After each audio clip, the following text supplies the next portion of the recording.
Plug-in solar is a hot topic right now, and it works very easily. You just have your solar panels connected to a microinverter, and your microinverter goes to your socket. But I see some videos online having a 2000 watt microinverter, and that can be dangerous. And in this video I will show you why. In Europe, these systems are very popular, and the US is taking steps to make it legal as well, and in some states it's already legal. So let me explain how it works.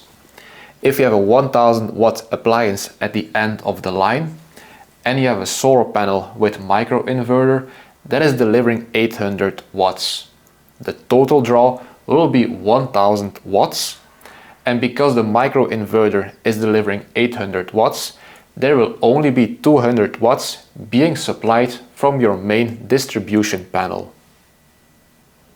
Let me explain why there's an 800 watt limit on plug-in solar in Europe. This is going to be the worst case, but it's a good way of showing you the limits.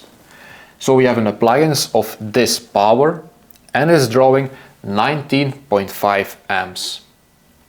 The plug-in solar is delivering 3.5 amps.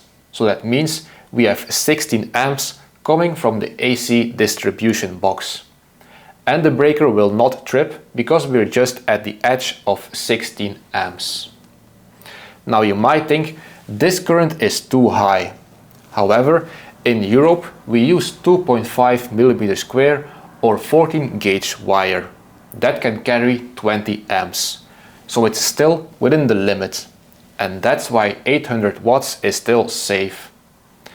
Now you can imagine if we attach a 2000 watt microinverter that this current will be much higher if there's a higher power appliance at the end of the line, which is possible. In that case, this piece of wire will melt and burn, and your house might catch on fire, without the breaker ever tripping. Let's talk about the US.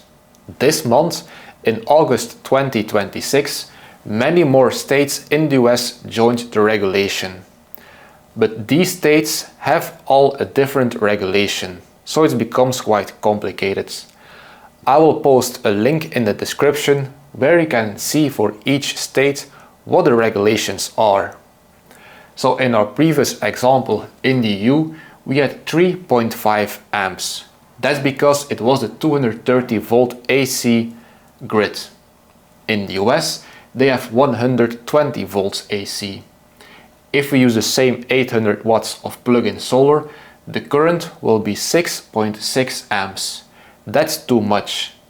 Almost double in the EU.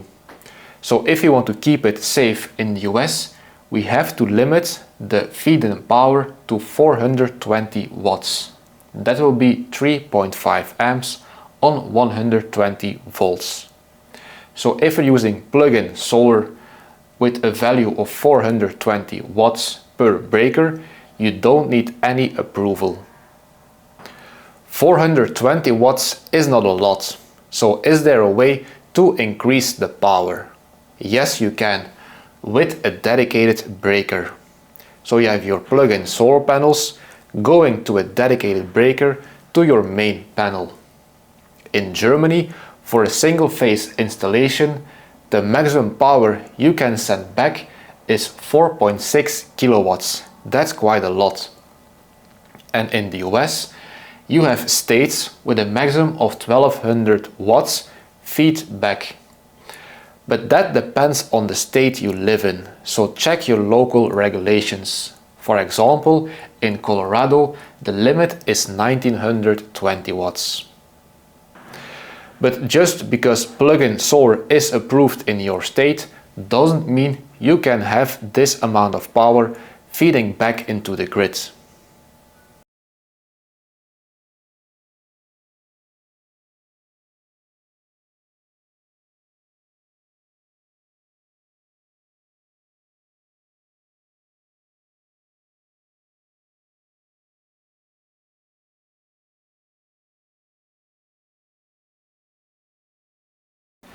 I made another video previously where I show you how I installed my plug-in solar. And you have this kind of prong. So you would think if you attach the solar panels to the inverter and this goes in the socket, that these two will be live, but that's not the case. It has to detect the grid before the inverter will start working. And similarly, when you unplug it from the grid, there will be no power on these two prongs because it detects it has been disconnected, and that happens in only a few milliseconds. So it's safe to use this kind of plug. And secondly, you need a bidirectional GFCI. If the power goes back into your main AC distribution box, then it needs to be bidirectional. Otherwise, a component inside the GFCI can burn out without you knowing, and that's dangerous. In Europe, it's quite popular to add a battery to your plug-in solar. For example, we have a few solar panels going to a battery box. In this box, there's an MPPT, an 800 watt inverter and a battery, usually quite small at 2.5 or 5 kilowatt hours.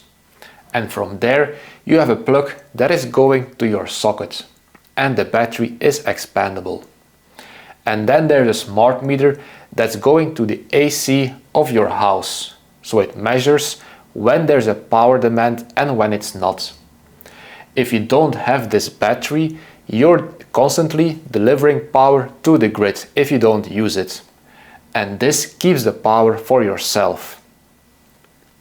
So if this video was helpful, please give it a like.